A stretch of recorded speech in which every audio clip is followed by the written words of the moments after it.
Halo anak-anak SDK, apa kabarnya hari ini? Kembali lagi bersama Bu Weni. Nah, hari ini kita akan belajar tema 3, tapi ada yang sedikit berbeda hari ini. Kita akan belajar subtema 2, 3, dan 4 menjadi satu sekaligus. Nah, mengapa demikian? Karena waktu pembelajaran yang sudah semakin mendekati penilaian akhir semester, jadi kita harus merangkum semua materi tersebut menjadi satu. Nah, untuk itu Bu Guru sudah merangkumnya. Kita akan belajar muatan bahasa Indonesia. Materinya apa saja ya? Materinya adalah informasi. Tentunya kalian sudah pernah mempelajari informasi di dalam teks kan? Nah, ayo ingat kembali, apa itu informasi? Informasi merupakan sebuah berita atau kabar tentang sesuatu. Informasi ini kita bisa dapatkan secara lisan maupun tulisan. Nah, yang tulisan, kita akan belajar yang tulisan ya. Jadi informasi yang akan kita temukan dapat berupa informasi yang berada dalam sebuah teks, baik berupa teks wacana, teks percakapan atau gambar. Ya, jadi untuk memperoleh informasi itu kita temukan dengan cara membaca teks secara sesama kalau informasinya terdapat di dalam teks percakapan atau teks wacana. Sedangkan informasi dalam sebuah gambar dapat ditemukan dengan memperhatikan gambar secara cermat. Oke, untuk melihat contohnya, kalian bisa membaca teks berikut ini yang berjudul Wujud Benda pada rangkuman materi yang Bu Guru kirim di Google Classroom. Ya, biasanya informasi dalam sebuah teks akan kita temukan jika kita sudah mengetahui topiknya apa. Nah, di dalam teks ini, Wujud Benda, topiknya adalah tentang wujud benda yang ada di sekitar kita. Berdasarkan teks percakapan ini, kita dapat memperoleh beberapa informasi, yaitu jadi berdasarkan teks percakapan itu, benda di sekitar kita memiliki 3 wujud. Yang pertama ada wujud padat, benda padat, ada cair, dan ada gas. Nah, setiap benda ini memiliki sifat serta ada contoh-contohnya loh. Apa saja sifat-sifatnya? Yang pertama, benda padat bersifat tetap, keras, dan tidak mengikuti bentuk wadahnya. Contohnya ada pensil, meja, kursi, dan buku. Maksudnya bersifat tidak tetap adalah ia tidak mengikuti bentuk wadah dan selalu bersifat tetap, bentuknya tidak pernah berubah ya. Misalnya kalian meletakkan pensil di dalam kotak pensil. Nah, jika kalian memindahkan pensil tersebut dari kotak pensil ke wadah yang lain, pensil akan tetap berbentuk pensil dan tidak mengikuti bentuk wadah yang lain. Ya, walaupun kalian letakkan di mana-mana, benda padat itu akan bentuknya tetap sama.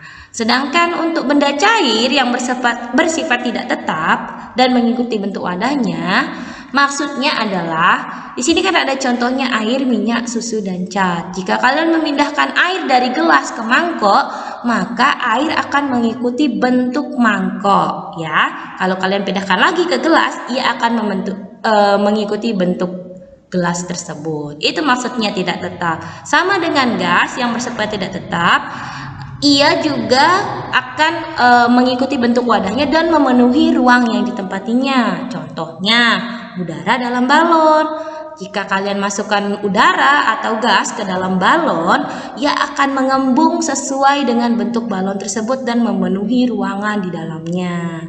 Contoh lain dari gas adalah udara yang kita hirup sehari-hari, asap knalpot, dan uap air panas yang biasa kalian lihat kalau memasak air, ya. Nah, untuk teks berikutnya kalian bisa cek lagi di rangkuman materi ya, dengan judul ada teks di sana dengan judul perubahan wujud benda. Yang tadi wujud bendanya, sekarang kita mau melihat perubahan wujud bendanya. Ya, dari teks yang sudah kalian baca ini, nanti di Google Classroom atau di rangkuman materi, kalian bisa melihat di sana ada teks atau menemukan informasi ya. Dari teks ini kita bisa melihat informasi ada 6 proses perubahan wujud benda. Yang pertama ada mencair, ada membeku, menguap, mengembun, menyumblim, dan mengkristal. Untuk mencair itu adalah proses perubahan wujud benda menurut teks tersebut ya.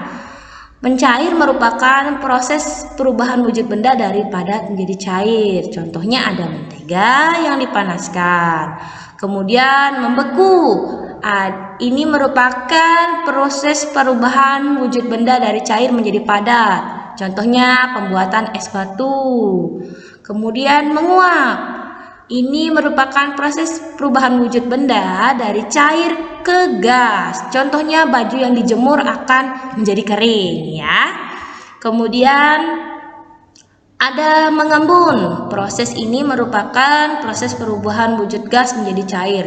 Contohnya gelas yang diisi air dingin akan menghasilkan titik-titik pada gelas, titik-titik air ya. Kalian kalau misalnya menaruh air dingin di dalam gelas, biasanya kalau didiamkan dia akan mengembun. Nah, itu merupakan proses mengembun.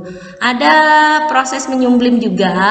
Di dalam proses menyumblim ini perubahan wujud yang terjadi adalah padat ke gas. Contohnya kemper di dalam lemari. Kemper itu nama lainnya adalah kapur barus kalau kalian tahu ya. Nanti bisa kalian lihat di dalam lemari, biasanya mama kalian pasti meletakkan pengharum atau kemper di dalam lemari kalian. Lama kelamaan kemper ini akan habis di dalam lemari karena tekanan udara yang atau suhu yang naik atau lebih panas ya. Ini merupakan perubahan wujud padat menjadi gas. Kemudian ada mengkristal. Mengkristal ini merupakan proses perubahan wujud benda dari gas menjadi padat. Contohnya terjadinya hujan salju ya. Nah, mengkristal itu adalah perubahan wujud dari gas yang berubah jadi padat, sama seperti butiran salju. Oke, nah menyajikan informasi kita dapat lakukan ya. Informasi-informasi di atas dapat kita sajikan dalam bentuk tabel, bagan, membuat ringkasan atau kesimpulan ya. Nah, contoh bagan ini dia contoh bagan. Ini bagan, ada bagan wujud benda. Wujud benda itu terbagi menjadi 3, ada padat, cair, dan gas. Kemudian ada bentuk tabel. Nah, ini bentuk tabel. Bentuk tabel di mana ada data tentang proses perubahan wujud benda ya. Prosesnya ada mencair yang tadi Bu Guru jelaskan sampai mengkristal, kemudian perubahan wujud bendanya apa? Ini yang sudah Bu Guru jelaskan tadi dan contohnya. Oke, terima kasih sudah menyaksikan video ini. Semoga kalian bisa memahami. Kalau belum paham, kalian bisa mengulang lagi videonya.